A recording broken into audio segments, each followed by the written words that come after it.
All right, everyone. Here we are again. It is your favorite show. Is my favorite show. It is the flagship show of the JD Washington Network. It is From the Margins with my dear friend James Auffant. He is a leading attorney here in Central Florida.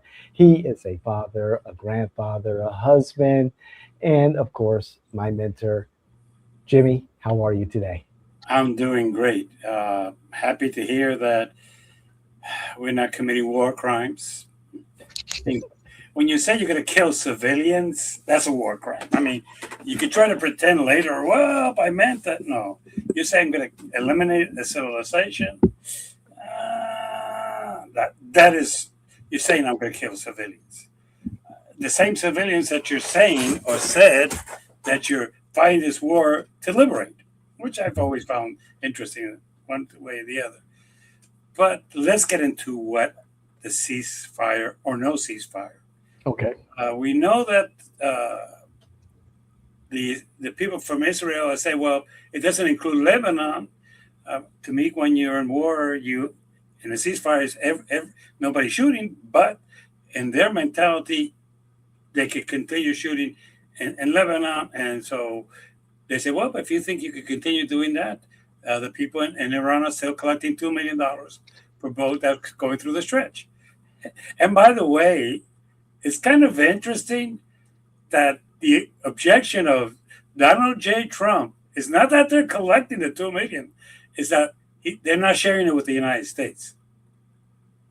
That is kind of interesting.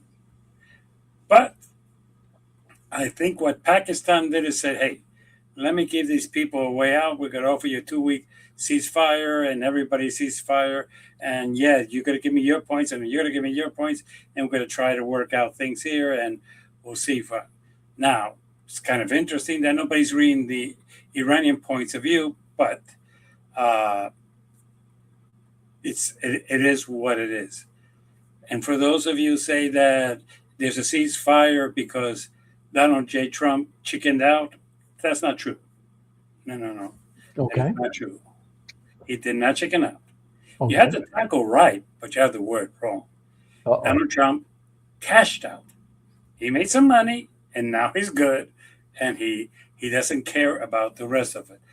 Basically, it is a ceasefire. My concern about this ceasefire, is the article that came out in the front page of the New York Times on Wednesday.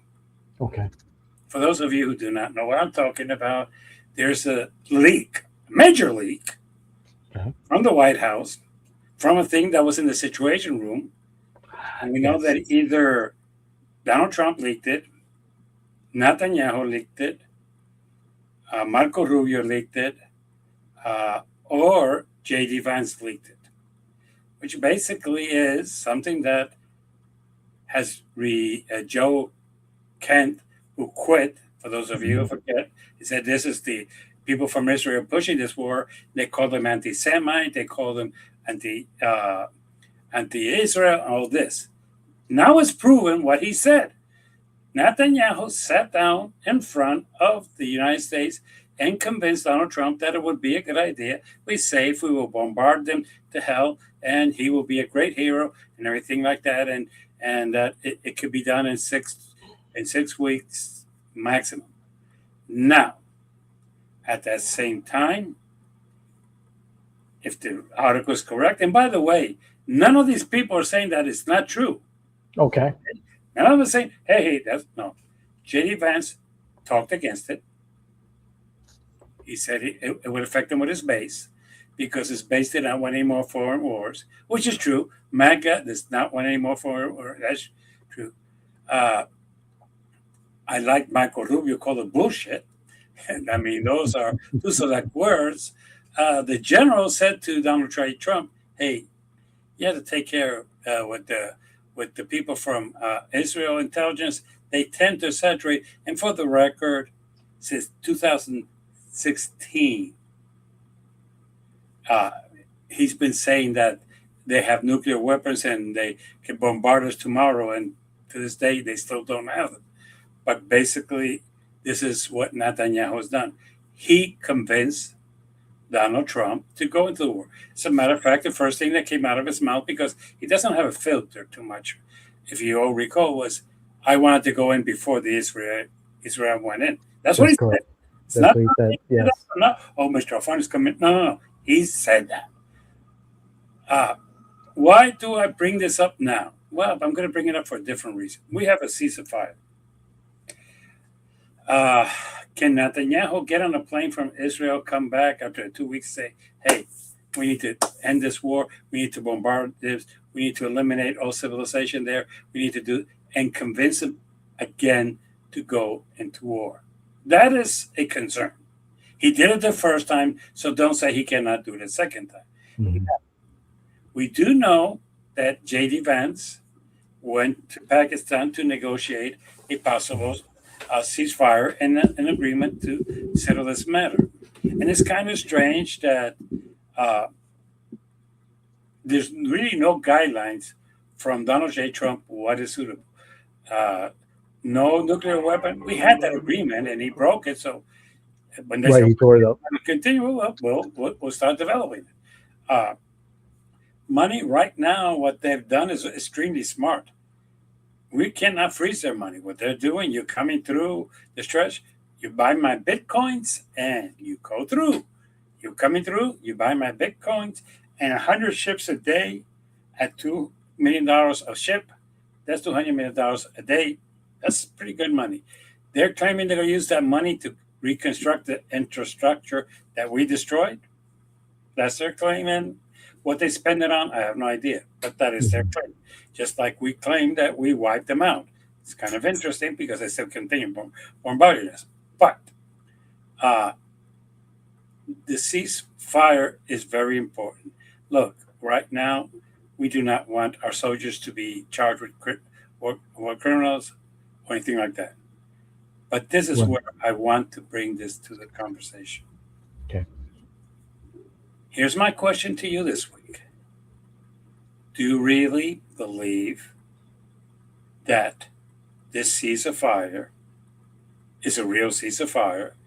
Do you really believe that in 2 weeks will we be going back to war, or will we have settled this matter?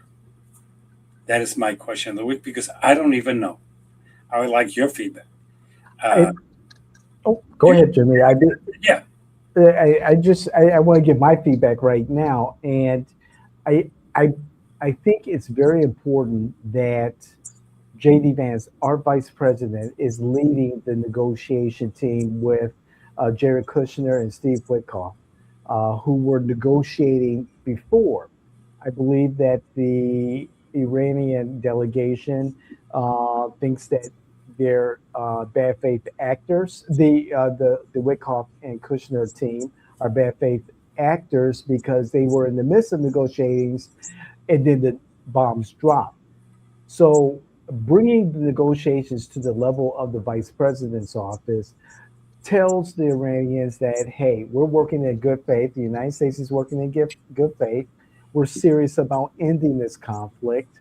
And particularly JD Vance, we all know, and you just said so yourself in this leaked war room conversation, that JD Vance, Vice President Vance, was the only one who was outright against any type of conflict with the Iranians, and he's always been no more forever wars. We're done with the forever wars. So having him at these negotiations does bring the seriousness level, in my opinion, to a much greater level. And therefore, the likelihood we would get a ceasefire that would stick and possibly a negotiated end to this conflict, permanent end to this conflict. the question that we have to go over here: will Donald Trump accept what J.D. Vance negotiated? Will he not listen to the other people in his thing who are trying to push for Israel, which are the two other negotiators who we know are very much pro-Israel? And it's not that I have anything against them, but they are, and the Iranians saw that, and that's why they did not want to negotiate with them. Mm-hmm. And we do know from this thing, and this is the part: JD Vance spoke against it, and anyway, Donald Trump jumped in. So are they going to say, well, yeah, is Donald Trump going to follow through with whatever you negotiate with? And that's the unpredictability of Donald Trump, and I understand that. And I understand that some people like that. I don't. I like something that I could count on, that I know. But and especially when we're talking about war, you're going to say, well, yeah, but I changed my mind. That's not a good idea. But the question that I think a lot of people have in Europe and everything else, will J.D. Vance be able to negotiate something that Donald Trump will follow? And that's a good question. It is. I Because he doesn't have the power on his own to do it. That's what I'm right. trying to I say. I think he will be able to because of the bigger picture. One, we have the midterms in November. Donald Trump needs this war to be done and over with. Period. By August, by September, theoretically, but definitely by August, preferably before the 4th of July for obvious reasons. Second, second, this establishes if the negotiations are successful, this establishes that JD Vance will be the Republican nominee, the heir apparent to the MAGA agenda. And it will check off one of the major boxes for the MAGA following about ending these forever wars. After this, we're done. We're done with these major conflicts. So Ukraine and Russia. the reverse of what you're saying is if he's not capable of working out something with Iran and Israel, who's the other part here that we don't want to discuss it, but the other part in the war is that war three is Israel, is Iran, and is the U.S. If he's not able to do so, his days as the MAGA leader are counted. Oh, Israel, if they want to continue their hostilities, that is in direct opposition to a negotiated ceasefire and end to this conflict, then the Bibi Netanyahu government, not the Israeli people, but the Bibi Netanyahu government are on their own. And I don't think that the Israeli people are going to go for that. And as a matter of fact, I know that there's eternal issues for Bibi in Israel. And he's facing whatever charges or accusations in regards to, whatever political misbehavior, whatever. But the government itself, if they want to continue bombing Lebanon, if they want to go after other assets in Iran, they'll be on their own. And I don't think they will want to do that. Much to the chagrin of Bibi, I'm sure they'll love a more pronounced conflict war with Iran, but it's not their decision. It's not, Well, particularly after I understand where you're coming from. ceasefire. Let me put it in a different perspective. Mhm. Nobody, nobody is really against us leaving Afghanistan. It was how we left Afghanistan that became the real issue. I I I'll have to disagree. I really found no reason why we were in Afghanistan to begin with after 9/11. Well, and I agree, but the objection that they had with ending the war in Afghanistan was not the ending of it; it's how it was ended. The people that were left behind stranded, and that they felt that they didn't do a good job of ending it. Sure. Not that they were against it being ended. Everybody Mhm. was in favor of it being. So there's two parts of this. It's not that the ceasefire or the agreement, but how would the people see this? Like, for example, if the stress is still closed, how would people react in the United States? If Iran still keeps its nuclear, its enriched uranium, how would the people here? So what I'm trying to say, like they say back in the South, here in the South, the devil's in the details. So it's not Correct. only ceasing it, but how do we stop this war? How do we go forward? How do we look? Because right now, my opinion, my opinion, we have become the laughing stock of the world. We Okay. went into a war that we had no business in. We chose to go into that war with Israel, and basically, other than killing civilians and taking out certain things, we we have not accomplished anything. And as soon as a way out was given to the president, he took it.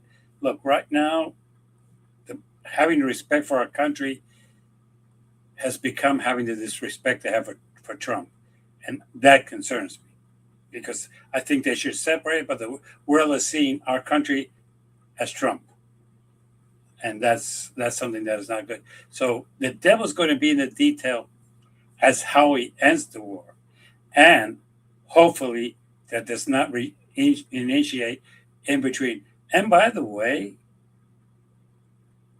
he might want to stop doing all these things. He's still talking about Cuba. If he finishes the war in Iran in July and starts a war in Cuba in August, he could count the primaries bye bye.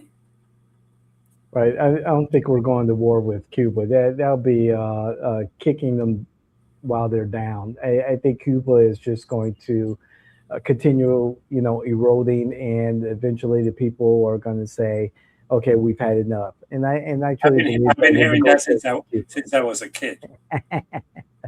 They're in much dire straits now. They have one tanker full of oil that has been able to pass Oh, and others the coming, blockade. and others Others are coming. coming. Oh, Oh, good. Russia is selling. They're making money. That's right. Yeah. The embargo's over. Yeah. Let's not count. Let's not count that out. Russia's going to make as much money as it can so it can continue its war with Ukraine. So no, no, no. Yes. Yes. If you think that's the only one coming in, no, there's others. And look, what Russia did was, let me try. Oh, they didn't stop me. Here comes the next one. It's like when you push somebody and they don't push you back, you think, well, I can get away with it. As far as the Russians are concerned, they were not even threatened. True. They just drove their ship in. Here's the petroleum that you need, Cuba, and here's coming another one, and here's coming another one, and we're good. Look, Cuba did not refuse to buy petroleum. They were paying it from Mexico, and they were paying it from Mhm. Venezuela. With all due Right. respect, it was not that they got it as a gift. They were paying for it. What Russia said, okay, you don't want it to come from Venezuela, you don't want it to come from Mexico. It'll come from me. Stop me if you dare. And they didn't dare. It Mm. was to me, it was the old I dare you. And guess who won that one? Russia. So yeah, it's going to be. I do not have too much faith that the war will resume. I think that Okay. as unpredictable that Donald Trump is, and has easily influenced as he is, because if what it was reported in the New York Times is true, I think Netanyahu sold him a bag of bullshit, and he bought it and he ate it like there was no tomorrow. I think it's the other way around, but I don't think Israel has that. Let me put it this way: I don't think Bibi Netanyahu has that much influence over Trump as people think he does. Oh, he does, and let me tell you how. Okay. It's not that he fears him like he fears Putin. Putin he fears. We that's under. I don't know why, but he does. Netanyahu knows how to deal with him. He knows how to manipulate him. You're a great guy. You're a great American. We named streets in Israel after you. This is going to be your great legacy. This is going to be something simple, and you're going to get millions of votes. That's why at the end, Rubio told him he's bullshitting you. And he did bullshit him, and he did it. Look, say he doesn't have influence. The war in Iran was not Trump's idea. Hmm. That we all know. We all know. And there's two other people that influence him that we don't want to talk about because Okay. it's not his son-in-law is very pro-Israel and is very pro Netanyahu. No Okay. secret, okay. And so is his counterpart, negotiator par excellence that also was the ones who said, hey, you could take them right now. Look, they were negotiating. They knew or had to know what was coming. And they are very influential in Donald Trump. But we Okay. do know that there was a meeting, and we do know that Netanyahu sold him a bag of shit and he bought it. I'm sorry. He bought it. I mean, when the general tone, look, you have to be careful with the Israels. They tend to exaggerate. They do. When Marco Rubio used two words, that's bullshit. Hmm. But he said, screw you, Marco. I'm going to go with this guy. Okay. And let's not end. JD Vance, the person that we're talking about, is the next thing. Blah, blah. He sat there and he talked directly against that war. And Trump said, fuck you, I'm going in. The only person there in that room pushing that war was Netanyahu. So I can't say that he listened to JD Vance because he got into the war. Can't say he listened to Marco Rubio because he went to the war. Can't say he listened to the general because he went to Wills. His chief of staff said, I don't get in matters of war, you decide. I don't care. Which was kind of a chicken way out, but that's fine. Hmm. The only person in that room recommending going to war was Netanyahu. Hmm. So to say that he doesn't have any influence or doesn't listen to him, look, we do know how to manipulate Donald Trump. And it was taught to us by the people in North Korea. He sent them a love letter. And all of a sudden, he backed off from all the mad things he was saying about him. And he called him a great president, a great human being, all this. That was it. So at this point, it's a matter of manipulating him. And apparently, from what I can gather, it's kind of easy. It really is. And it's funny that you bring up North Korea in all of this. North Korea depends on Iranian oil, just as China does. Um, However, the difference why we're not at the front door of North Korea is because uh, North Korea has nuclear arms. They have They bombs, really do. So, and the same as Israel. right. And so there's really, I mean, what do we do with North Korea? We just leave them alone, let them do their thing, and let them continue to isolate themselves. That's the problem. The goal in Iran was to for once completely end the ability to enrich uranium and have that threat hanging over our heads for another 47 years. And that's one of the reasons why I support the war. I think eliminating the possibility to enrich uranium is just one of several major goals. I think also decapitating Iran's ability to fund all these terrorist activities, illicit drug trade, and human trafficking around the world, decapitate it. Decapitate their ability to do that. You see, that's why people call most news fake news. Look, I have no doubt that they are not a nice people, but what they won't tell you Easy. is how dumb we were. The one person who thought that it was not a good idea and forbid for most of the time the development of nuclear weapons was the Ayatollah. Religious reasons, I understand. I understand. He believed that that was forbidden by the Quran. I understand. Sure. Okay, I understand. The truth of the matter, then, 4 7 years, this is the closest they came, and we don't want to say this because fake news won't tell you this, but I'll tell you this. The reason they were developing it is called Donald J. Trump, who in 2017 said, fuck you, I'm breaking the uh, nuclear agreement that we have with you, and I don't want anything to do with it. How did that benefit the United States? No way. It didn't. As long as that agreement was in part, the international nuclear people went down there and they were ensuring everybody that it was only used for energy purposes. You don't know that. But when Donald Trump said, fuck you, I want nothing to do with you guys, I'm breaking this treaty, the Iranians had no obligation. I'm sorry. Hmm. You know what? Okay, the treaty is broken. So we what we promised not to do, we're no longer bound by it. So Hmm. yes, we did it. So to say that it's all Iran is not true. Part of it was our screw up. Once we told them, hey, this is we're breaking this, we have nothing to do with this, we're not going to deal. Okay, well, fine. They were no longer bound to not develop it.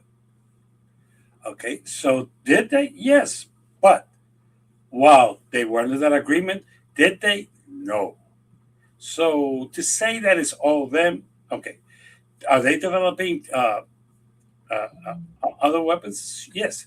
Look, this is a religious war. For those of you who do not know it, between the Syrians and there's two divisions of the Muslims, and they fight among themselves. We know that. Hmm. Okay, fine. Uh, do they make their women dress up in strange ways in Iran? Yeah. Go to Saudi Arabia, go to Kuwait, go to Bahrain, and you're going to find the same thing. But those are U.S. allies, so we're cool with them doing it. We're not cool with you. The truth of the matter is, basically, at this point, you could try to go in there and remove what there is.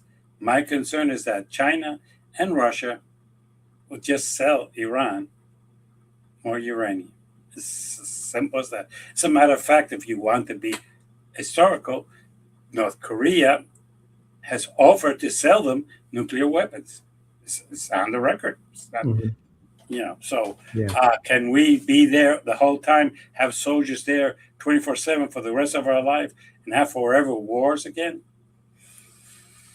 Uh, I don't see it. I don't see the American people supporting that. So it's going to be a thing of let's do this time an agreement that we could verify and that we could do it.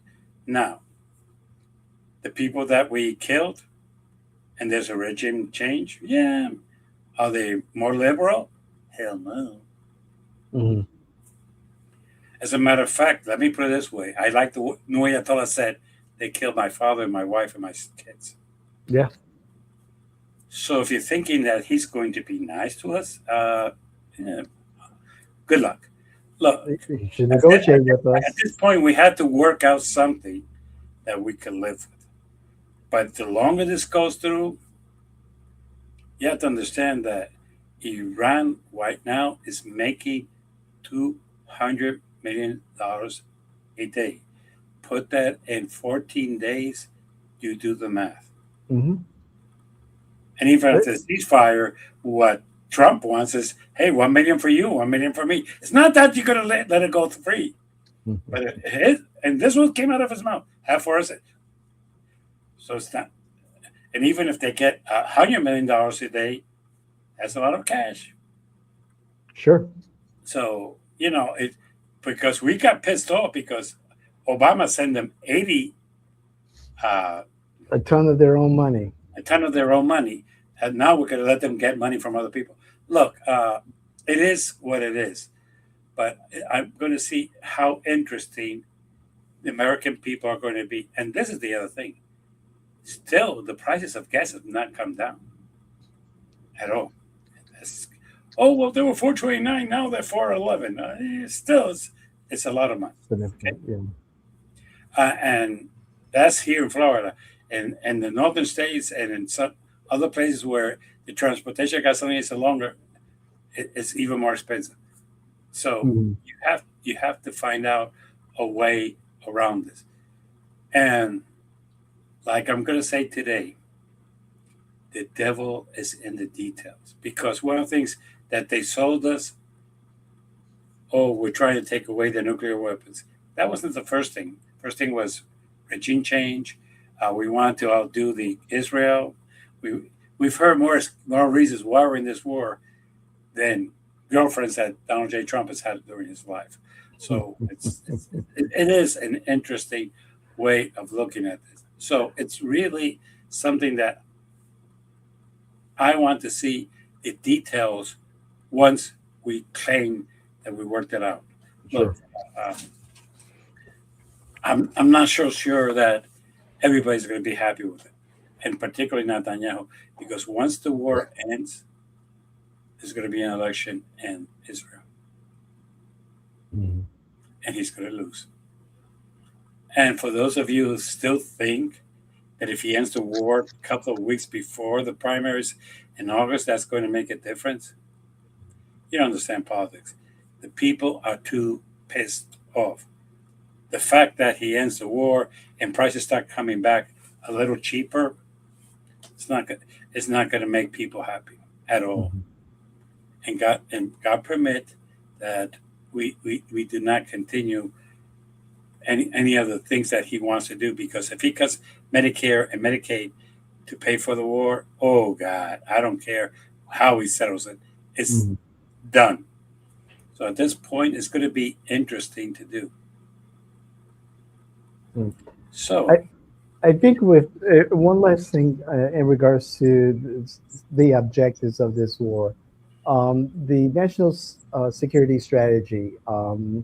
It is a callback to the Monroe Doctrine, the Trump corollary that's included in this strategy. It's just pretty much saying that the United States is going to take care of its own backyard, from Greenland all the way down to Chile, and this war plays into that strategy because, again, I'll go back to what I was saying earlier about the Iranian regime's support for terrorism across the globe, its support for the illicit drug trade and human trafficking, and how they benefit from it, and how the Ayatollah has benefited from it. The current one, I believe, has $100 million worth of property in London alone. So, you know, someone's profiting from the regime, the Iranian regime. So that's one of the premises that I look at that justify why we're doing what we're doing in Iran, and that's because it is in the best interest of the greater North America, the national security strategy, and just making sure that we are taking care of our own here in America. In so that when are nutshell. we going to invade Russia? When are we going to invade China? When are we going to invade North Korea? Now Because they're doing the they same. got they you're No, no, right. no. They got their sphere of influence. China, Russia, Yeah, they're we doing got to the stay same. with it. So look, if you're going to say I turned off this a little bit of the fire, so that's going to make us safer, you're selling me a bag of bullshit. I have to agree. God damn it, I'm agreeing with Rubio right now. That's bullshit. Hmm. It is. The same thing that's going to benefit us. How? Were they attacking us? No. Uh, Not in a traditional way. If they're funding, yeah, but Russia has been the attacking us Hamas and cybernet. Hezbollah, Hamas did attack Americans on October 7th. They It are attacked. You training. know what? You're right. It attacked Americans who are in Israel on October 7th. I would agree with that. Sure. 10, I think 10 or 15. I agree with that. Not a problem. But does that justify, after you liquidated Hezbollah in Gaza and you killed hundreds of thousands of people of Gaza who had nothing to do with the war? Okay, let's call it as it is.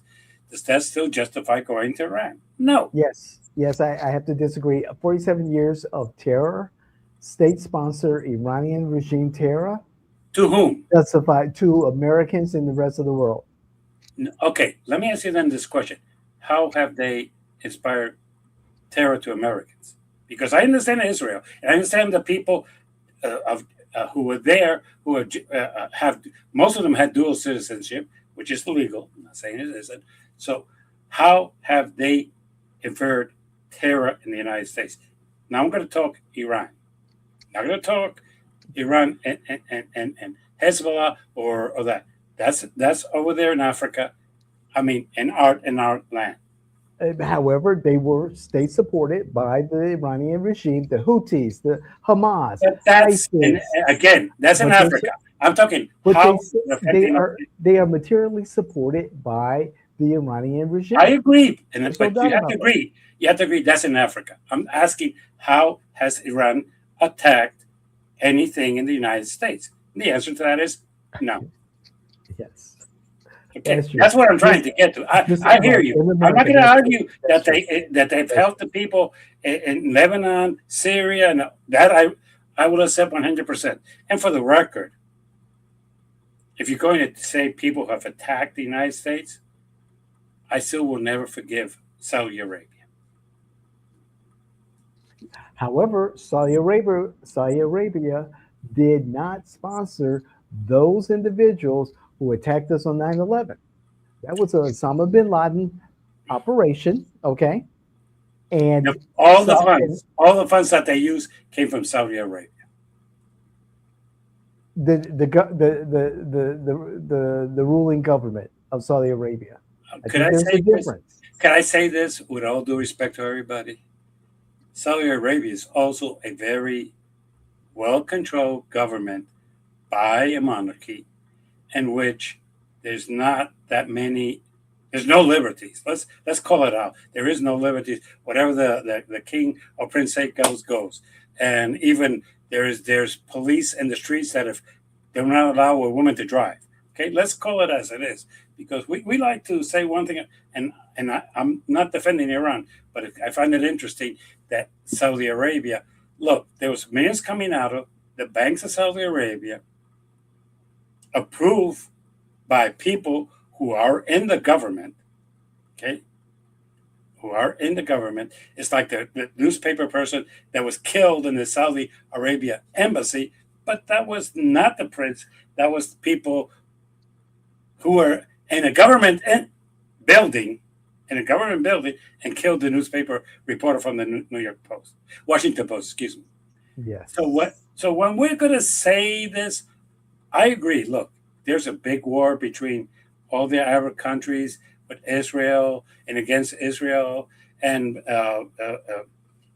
Egypt once invaded Israel many years ago. So does Jordan, and so on. So I understand there is a war, and it's a religious war. I understand that, and they're both acting wrong. I understand that, but from that to transfer that, it puts us directly in, in danger.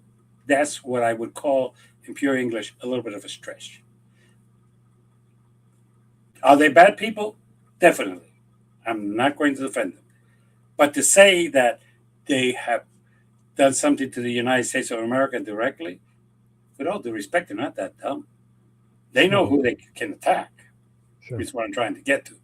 Uh, but for me to believe that all these people from Saudi Arabia came over here, were being trained, were receiving money in the millions and millions of dollars uh, every week for over 9 months from Saudi Arabia banks, and that nobody in Saudi Arabia had an idea what was going on, that's fine if you want to I, say. I haven't seen the direct link between the Saudi monarchy and the 9/11 hijackers. I just haven't seen that. I haven't Well, seen a direct link. and to be honest, you're right. And with all due respect, I'm going to say it a different way. The press has reported that Iran sponsors all these things. I've Okay. never seen any link either that the Ayatollah was directly involved or the government. We know that there was government officials who were helping out, Right. yes, but you know, the thing is this: I'm not going to defend Iran. I can't. They were bad people. But when it comes to people telling me that they were a direct threat to the United States and they did something specifically, I just ask, what? And the answer is, well, they did this. Oh, yeah, I'm not denying. They helped Hezbollah, they help the Houthis, they help all those. But those are people in Africa who are fighting Israel, which is our friend and our colleague, and I understand that. But to put that as it's an attack to us, that's where I think the people from MAGA, like Megan Kelly, like Tucker Oh Carlson, yeah. like all those other Jones, hey, these were the people who now they're calling crazy, but when they were helping Donald Trump, and saying things bad about Biden, they were brilliant, intelligent, and correct people. So you can't have it both ways. These were the people who called our past President Biden Brandon, okay? And they criticized him for all the bad things they said he did. Right. And they were brilliant, and they were MAGA people, and they were true Republicans, and they were true patriots. Now they're criticizing Donald Trump. Now they're crazy. Okay, you can't have it both ways. Okay, Right. And to say that everything in MAGA is fine. Look, JD Vance, Vice President of the United States, Yes. a MAGA person that you think will become the MAGA person leader, was against this war. Yes. We can't change that. That's a fact of life. That's correct. So to say, and I'm going to go a step further, to say that everybody, the U.S. government, was in favor of this war is bullshit. Because we know that Marco wasn't in favor. We know that the generals are not in favor. We know that JD Vance was not in favor. We know that Mrs. Wiles was not in favor. So basically, another person in favor was Donald J. Trump. So that's the other things that I think we need to look at. Realistically, I do not see this country really committed to this war. Why? 3 factors. One, it's never really been explained why we're doing this. 2, most Americans before this day did not feel threatened by Iran. They didn't. They really didn't. And 3, do you know why we supported Afghanistan and Iraq? Do you have any idea why? Why we supported Afghanistan and Iraq? The invasion of both of them. Why do we? Invaded. We were chasing after Osama bin Laden in Afghanistan. That's where he was before he slipped through Tora Bora. And as far as going into Iraq, that was nobody knows. Exactly. I was against that war. There was no sense in going into Iraq. That's Osama bin Laden was not there, and I believe the Bush administration saw an opportunity for land grab, or oil grab, and that's what that was all about. Well, yes, but you know why people supported that war? Why? The towers. It happened right after the towers. We were attacked. That's the whole problem that I'm trying to bring to everybody. You could talk about whatever you want, that if you don't have proof that the Saudis are but the proof that you do have that everybody who participated in the towers came from Saudi Arabia. Not one was from Iran. Mm-hmm. Not one was from Iraq. Okay? As a matter of fact, not one was from Afghanistan. Mm-hmm. Each and every one was from Saudi Arabia. They attacked us. You want to talk about 1,000 in Israel? They killed more than 4,000 in New York. Okay? So when the president said, we got to go to war, everybody was behind it because we were attacked. That's the third reason. We were not attacked. Mm-hmm. Okay? We were not attacked. Mm-hmm. So basically, we were never explained why we went in there. Nobody was afraid of Iran. And 3, they didn't attack us. Saudi Arabia people attacked us. The homeland. And that's why when people don't compare, no, we were attacked. Mm-hmm. That is a war. That's what happened in Pearl Harbor. We were attacked. We responded. Okay? Our homeland. Korea was not simpatico because we were not attacked by Korea. Right, I understand that one. Vietnam, we were not attacked. That's right. Okay? So basically, Americans, we respond differently. We're attacked, we're going to take you down. Mm-hmm. We're not attacked. Why? Convince me. And I don't think that the Trump administration has done a good job of convincing the American public why we did what we did in Iran. Okay. And it's as simple as that. People are not, as a matter of fact, they're more, and this is something that is more controversial. American people did not care what Israel was doing in Gaza because it didn't affect them directly. True. So what I'm trying to say is, look, after the Twin Towers, we would have gone to war if you convinced us. Look, they told us there was weapons of mass destruction, and there was some allegations that they had attacked us, that they were part of it. When we found out later that they had nothing to do with it, and there was no weapons of mass destruction, You know how the American people reacted to that. So it's I don't see the support for that for Iran at all. Yeah, there's some people who are supporting it. I'm not gonna say no, but we have to agree it's not the majority of the American people. And again, like we I like could to say say in this program, it's all about the economy, stupid. And gasoline at 4.25 and 4.30 a yeah. gallon, not gonna help your reelection Mhm. at all. So you wanted to discuss the Florida Save Act. Yes, this there's a lot of conversation before the Senate recess for the spring break about passing the SAVE Act or the Save America Act, and it's essentially the majority of that act at the federal level is in regards to voter protection, as the Republicans would say, and it's stalled. Yeah, that's the Well, bullshit they're selling us. Yeah, right. And however, in Florida, DeSantis recently signed a bill making it law for their version, the Florida's version of the SAVE Act. And I'm kind of perplexed about some of the provisions because it's something, I guess it guarantees that there are paper ballots as a paper trail. And there's other aspects of the bill, the law, like you have to show ID to show that you are the actual person who's voting. But one of the stipulations that went into effect April 1st is the fact that candidates will now have to proclaim their whether or not they have citizenship in another country. And I found that very conspicuous. I was like, wow. And the rationale is, uh, and just the bottom line is, okay, are you in the best interest of America as a person who has citizenship both here in America and or in another country? I get it. I get it. I don't. Okay. First of all, you and I have worked campaigns. Yes.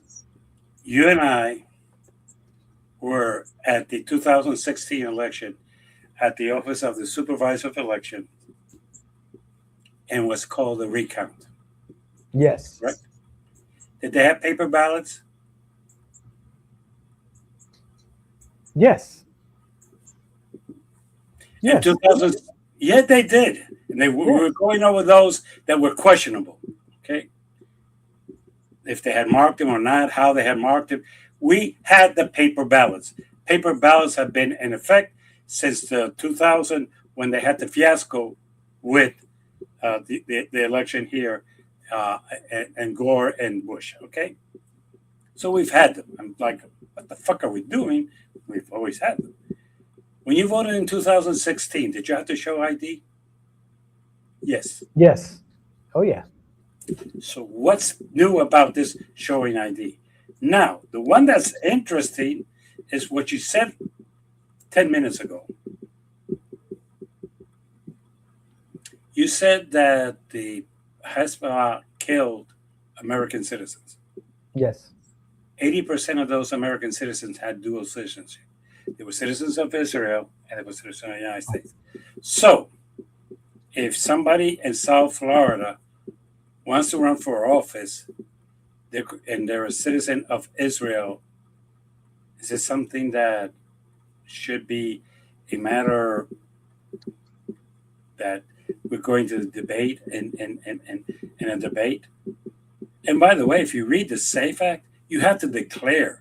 It doesn't make you that you cannot run. Right. That's correct.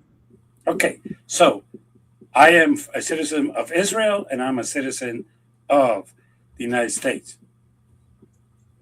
Okay, let me clarify something for you for international law that most people do not know. When you become a U.S. citizen, Hmm. that does not mean that you lose your citizenship of where you were born. You don't. That's correct.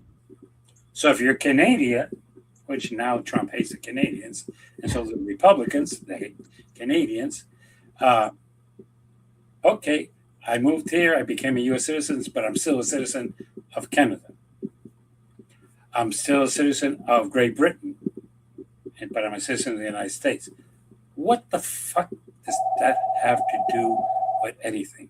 I'm just asking this question because I don't know the answer. I'm not trying to be difficult. I'm just saying, what the fuck does it have to do? Because realistically, I don't understand it. So you're a citizen of Israel. So you're a citizen of Canada. So you're a citizen of Great Britain. Oh, wait a minute. I got it. I figured it out. You're also a citizen of Mexico. You're still a citizen of Guatemala. You're still a citizen of Venezuela. You're still a citizen of Colombia. So now I have to spread out the word that I'm Hispanic. I don't know. I don't know about that, Jimmy. I mean, you can look at the person or look No, at no. the Now I had. surname. Now I had. Okay, and let me put it this way: a lot of people hate people from the United States. Okay, so let's say, I became a U.S. citizen, and I'm a citizen also of Colombia, Venezuela, which a lot of Americans don't like. How they're going to use that against you? Or I'm going to go. I'm going to make it more interesting because I do know 4 people who came here from Russia who became U.S. citizens, but they're still Russian citizens. Is that going to be something that's going to help them in an election? Look, again, I'm not being facetious, but I'm not sure why this is. Because you're not making it illegal. You're just saying you have to tell us that you're a citizen from another country. Right. Well, why don't you pass a law that says that you also have to tell me if any of your relatives have ever been convicted of a crime? Oh, that sounds absurd. And so does it that I have to announce that I'm a citizen from another country. Don't see, other than the other candidate is going to use it against the other one. You see, he's not loyal to us. He's loyal to his other country. Exactly. I think that's the point of this particular mandate. But And how does that help us? what's that? How How does does that that help? help? It doesn't. Well, I'll take one of the loudest members of the squad, the what do they call themselves, the squad in Washington D.C., Representative Ilhan Omar in Minnesota. She will go to bat for Somalia before she will go to bat for the United States of America. Well, And she's never said that, but I know that Fox News has said that. But she's never no, said I've looked at and listened to her own words. Okay, that. granted, they were translated because she was talking to her a Somali crowd. However, I'm questioning, her, and maybe this is an extreme example, but Yeah, I'm well, questioning where's we, the we, we, loyalty. we could go to extremes, and I know that Hamilton has said some really crazy things as well as Ingrid, but does that mean that every Democrat? Look, if you want excuses for something, I can find it, and that's a great excuse.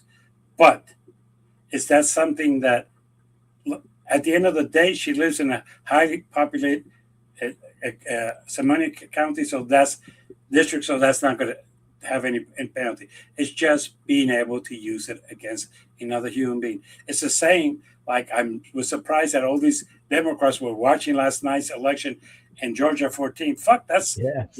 a Republican district. He was going to win. That I was I surprised that the other guy was that close? Yes, I was. But this, but at the end of the day, there was no cigar. Look, Yeah. you're discouraging people from running as much as you can. You're gonna make you're making a requirement that makes no freaking sense. Who's your loyalty to? At the end of the day, you defend the Constitution.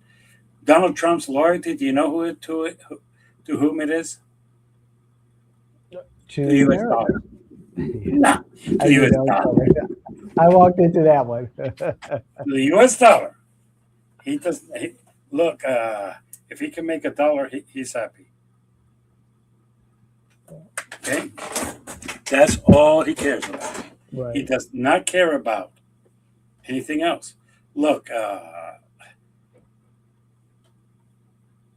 the truth of the matter is, Look, we have problems with Medicare in the state. We have problems in the state with flooding. We have problems with home insurance skyrocketing. We have problems with even Republicans say we have problems with crime. We have problems right now with people not being able to buy food. We have another problem, but the one that we're addressing here is if you have dual citizenship. Mhm. That is my problem with the legislature. You know what the problem we have right now? We have a SAVE Act. Very Okay. good. What does the state not have right now? A budget. Bingo! Can you tell me, in your honest opinion, which is more important, a SAVE Act or a budget? At this moment, it would be a budget. At any moment. Look, we don't have fraud in our elections. Period. Florida. I'm not talking nationally. We're talking Florida. Florida, I think we had 4 people who voted who were convicted felons. Whoopee! And you want to know something? Mhm. You were all white male. You just lost 4 Republican votes. Sorry. Ouch. You know, Zing. Got they you were not funny. Hispanics. They were not black. They were not. They were 4 white males who were convicted felons who should have not voted, who Right. filled out their form saying that they were not convicted felons. Okay, fine. I understand that. Four, four. We need a SAVE Act. Why? Well, we've always had paper ballots.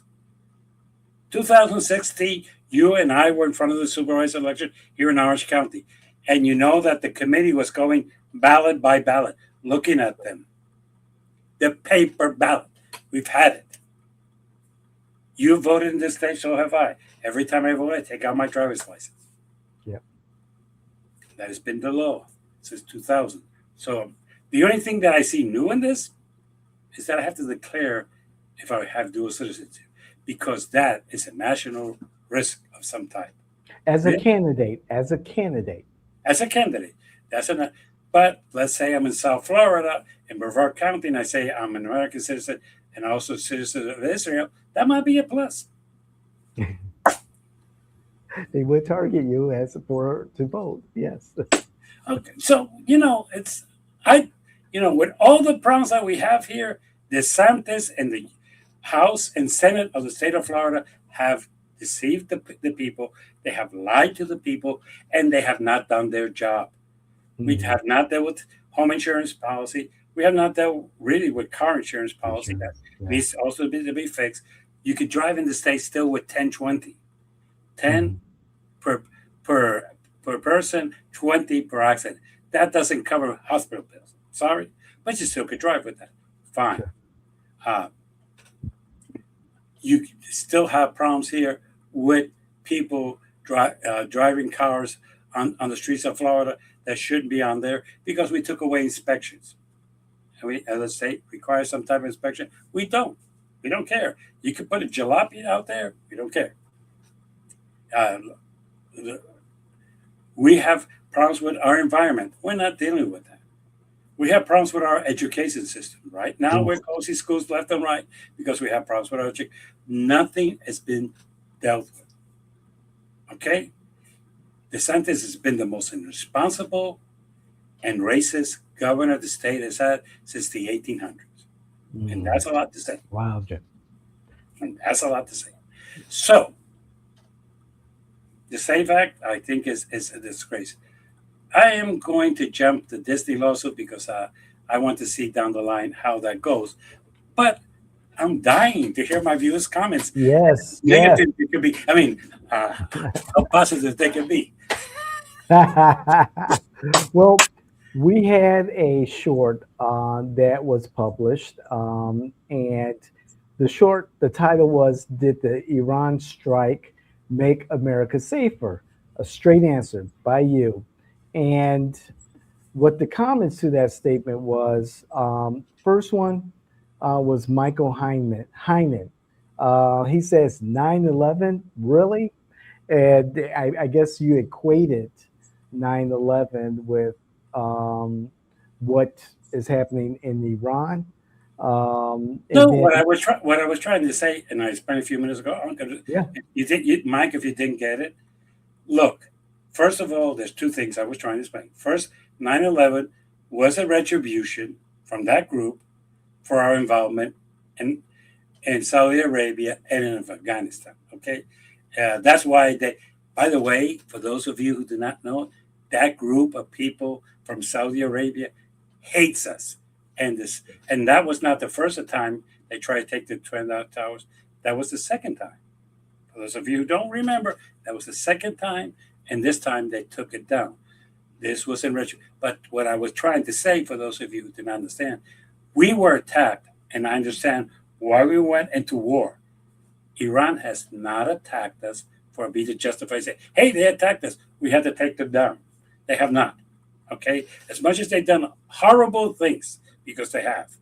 But to say that they attacked our mainland like the Saudis did in 9/11, that's what I'm trying. It's not that I'm equating them out. What I'm trying to say is you could justify a war when you're attacked. You cannot justify a war when you're not. fair enough. Dick McClard says this whole video is BS from start to finish. Iran just proved that it could strike 12 other countries and disrupt energy supplies affecting the globe. Iran was then going to build longer range missiles and deadlier warheads to fulfill its promise to destroy the West. And this dumbass, excuse me, come on, Dick, come on. And this dumbass, whoever he is, thinks our efforts were not needed. That's from Dick McClard. Dick, I respect your opinion, even though you don't respect mine. Mhm. Uh, let's clarify what you're saying, which is true. Iran, after it was attacked by the United States and Israel, attacked other countries. You are correct. But let's be correct about this too. Prior to that, Iran had all these missiles, Mhm. had not bombarded, uh, other than Israel, who, by the way, if we want to be technical, if we want to be correct, bombarded in more than one occasion Iran. Okay, we know that to be a fact. They took down the people, the people who were supposedly in charge of the nuclear weapon thing. They bombarded their apartments and stuff like that. We know that, and we know that they have been bombarding them on different occasions. That's Right. fine, and they, in retribution, bombarded them. That's fine. That's called war. Okay, but to say that one that we went to war because they attacked, no, no, they retributed. So get your facts straight, Dick. The other thing, look, there's no need to be name calling. Exactly. That's inappropriate. That's unprofessional, and that's kind of demeaning you. So I'm gonna let it go at that. Who's next? And this is our final comment. And I want to thank our viewers and listeners for their comments. Again, like Jimmy just said, be respectful and tactful because this is civil conversation and this is our form of civic engagement and this is our platform. So please respect Jimmy, respect the platform, and let's respect one another. This came from Jeff Gibson. Bullshit. 44 missiles fired at an aircraft carrier got our response. Time to start looking for white flags. Jeff Gibson. Well, Jeff, you have a point. But we didn't get the white flags. Just like if they had bombarders with 45 missiles, we would not be putting out a white flag either. It's Mhm. called pride. And we took out some of their things, but obviously not enough because they were able to attack, like Dick said. I mean, take Dick as an example. They threw things against the other countries, who, by the way, this is the interesting thing that they're mentioning the Middle West where we have failed. When they threw missiles against Israel, we intercepted them and took them down. When they threw missiles against Iran, Kuwait, and Saudi Arabia, we did not help them at all. Right. We did not intercept. We just let those go through and happen whatever happened. As a matter of fact, that's how some of our soldiers died that were in Saudi Arabia. That's who they were trying to attack. You try to kill their soldiers, so they were trying to kill ours. Okay, Right. I know some of you think, well, that's not okay. That's fine, fair. The truth of the matter is, there's no white flags. The idea that the people were going to come up and revolt against the powers didn't happen. The thing that we're going to take out their leaders and everything was going to be better, they've been replaced by people who are more stubborn, people who are worse than the ones that we took out, people who now want revenge, like the new Ayatollah, whose father, wife, and two children were killed by one of our bombs. Okay? Uh, let's call it as it is. And so he's not exactly Mr. Friendly towards us, nor is he going to put the white flags. See, that is what Netanyahu told our president: bombard and they will surrender immediately. Well, Right. to repeat the words of that great influencer, Mr. Marco Rubio, bullshit. Look, this is the way I would like to answer your question. You know who thought this was bullshit and they were not going to surrender and this was not going to fix the problem? The military advisor who was there, Marco Rubio, JD Vance, thought it was a bad idea. Now, I know you people follow Trump and everybody who's behind him you think are idiots. And I understand that. And I do. I really do. Uh, but in fairness, don't attack me for saying the same things that Marco Rubio said, that JD Vance said, that the general said. And for the record, Joe Kent, who quit saying, I'm out of here because this is the influence of the people of Israel who are putting us up into this war. And everybody said, no, he's anti Semite, he's anti this. No, no, no. Let's clarify this. The article came out Wednesday. JD Vance has not said that what he said in that meeting was a lie. He hasn't said Right. it. Yeah. Marco Rubio has not said that he didn't say bullshit. Okay. The general said, yes, I did tell him to take it with a grain of salt what the people of Israel said. And even Wiles has said, I did say I don't get involved in wars. So people, it's not that I'm making this up or that I'm inventing it because it's like, well, where's this bullshit coming from? I like to deal with facts. And the fact is that there is a meeting that was reported, and this is where it becomes interesting. There were 6 people in that meeting. I don't think Netanyahu was the one who put it out. Doesn't make any sense. Trump, maybe, because at times he talks without thinking. He has no filter. He just lets things ripe and then regrets what he said, but or maybe doesn't. It was either the general, which I doubt because they're more committed to seriousness. It was either Marcos, Wiles, or JD Vance. Okay. And I agree with David. I think it was JD Vance because this is the way he will show as a MAGA people. I'm a true MAGA. I was against the war. I was against everything else. And we need to stick together and get this result. So, yeah, it's a fact. Wow. Well, thank you, Jimmy. Thank you to our commenters on Facebook for their And I'm going comments. to do you all a favor. This week, I'm going to leave the Republicans and the Democrats out as to the fuck up of the week. But I do have one thing that I would like to bring up. Yes, sir. People of the United States, you've been played major league to a certain degree by both parties. Republicans try to pretend that they're one of yours, and there's not one working stiff in that group. They're all millionaires and billionaires who try to pretend that the other party is the elites when they are the elites, and you're falling for their thinking, saying, those other people don't care about you. I care about you, even though I am screwing your economy. I'm talking about taking away your health care. and I'm talking about how can I make money, but I care about you. Republican Party, as it is structured right now, and the leadership under Donald J. Trump, is the elites that you've been trying to fight for over 40 years, and you've been duped. Democrats, you've been duped to believe that Donald Trump is your problem. He is your problem, but it's also the division in this country.